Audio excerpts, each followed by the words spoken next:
começa o nosso especial do aniversário de 30 anos da queda do Muro de Berlim, em 9 de novembro de 1989, por isso que eu recebo agora o cônsul-geral da Alemanha aqui em São Paulo, Axel Zeidler, e o cientista social da SPM para comentar com a gente esse contexto que aconteceu na época, o Fred Lúcio. Agradeço muito a presença de vocês aqui, especialmente sei que a agenda é cheia, né? Eu queria começar a nossa conversa com o Axel. O Axel viveu os primeiros anos da infância dele em Berlim, na Berlim dividida, né? Então, eu queria te perguntar quais memórias você tem de infância relacionadas à construção do muro ou até a locomoção de vocês na cidade. Como é que se deu isso? Bom, os primeiros anos que eu vivi em Berlim eram sem muro. Então, eu experimentei, eu vivi aquela mudança, não? Porque nos primeiros 3, 4 anos a gente podia ir visitar os familiares, não? Mesmo nos outros bairros de Berlim, mas também fora de Berlim. Aí de um dia ao outro, a minha avó falou, a gente não pode mais visitar os parentes. E eu não entendi por que isso. Tem um muro. Muro o quê, né? Mas eles cortaram as linhas de trens regionais, suburbanos, linhas de metrô, tudo estava cortado, não? E assim a gente começou a viver com um muro dentro da cidade, não? Então foi como um grande presídio para 2 milhões de pessoas, só que dentro do presídio tinha a liberdade. Isso foi o contrário que a gente acha de um presídio, não? Então você ficou no lado ocidental, a sua família estava no lado ocidental. Essa foi a minha sorte pessoal, não? Que eu fui protegido pelos americanos, franceses e ingleses, não? Esses foram meus amigos, nossos amigos, não? Porque Berlim Ocidental era uma ilha e aí a gente aprendeu como viver numa ilha, não? Porque para sair da ilha a gente tinha que passar pelo território do inimigo, não?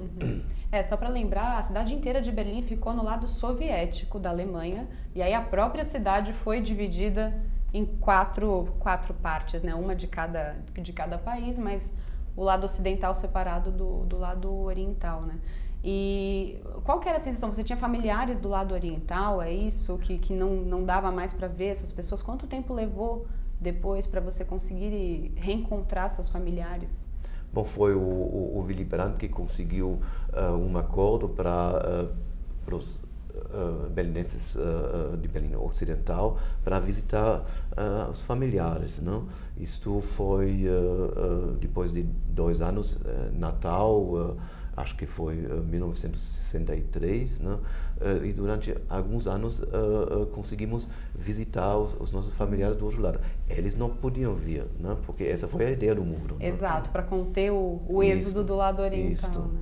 Mas essa autorização era concedida a qualquer um que pedisse? Como é que era a burocracia disso para conseguir essa autorização? Não era para berlinenses de Berlim Ocidental para visitar familiares em Berlim Oriental, Entendi. só em Berlim, não no país. No país.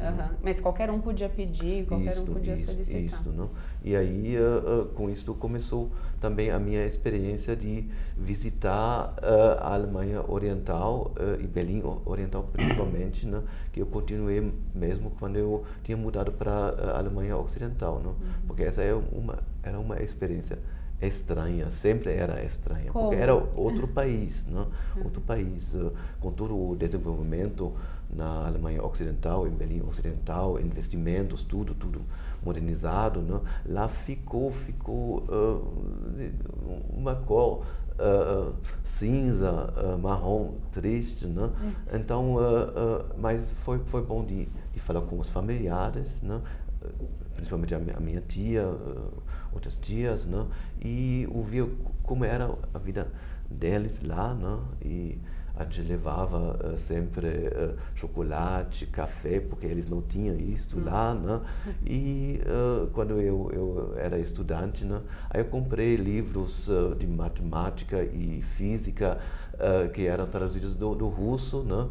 porque a matemática e a física é a mesma no mundo inteiro, né? Mas tinha também aquelas obras do Marx e isso, né? Então a gente tinha que fazer um câmbio obrigatório, né? E o que fazer com esse dinheiro, né? A gente podia ir ver o teatro de Brecht, né? Que era bom, né? Porque esse era deles, né? A ideia, né? Mas além disso não tinha muitas coisas para comprar e levar. Bom, discos de música clássica, né? Mas também aqueles livros da ciência, né? Química, então tudo bem. E o que elas falavam da vida lá? Era uma visão negativa? Elas tinham vontade de ir para o lado ocidental ou já tinham se acomodado com aquele estilo de vida, nessa troca? Não, olha, eles tinham se acomodado porque esse era o território deles, o país deles, né?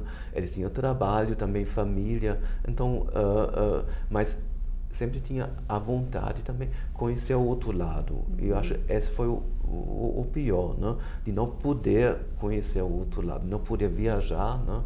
Além da opressão política que tinha, mas no dia a dia, aí essa vontade de atravessar e conhecer, ser livre, né? Bom, e você já era adulto quando houve a queda do muro em 1989. Queria que você contasse um pouco para a gente como é que foi os dias ou meses antecedentes à queda do muro, se já havia alguma expectativa em relação a isso e como é que a notícia chegou, como é que isso veio para vocês?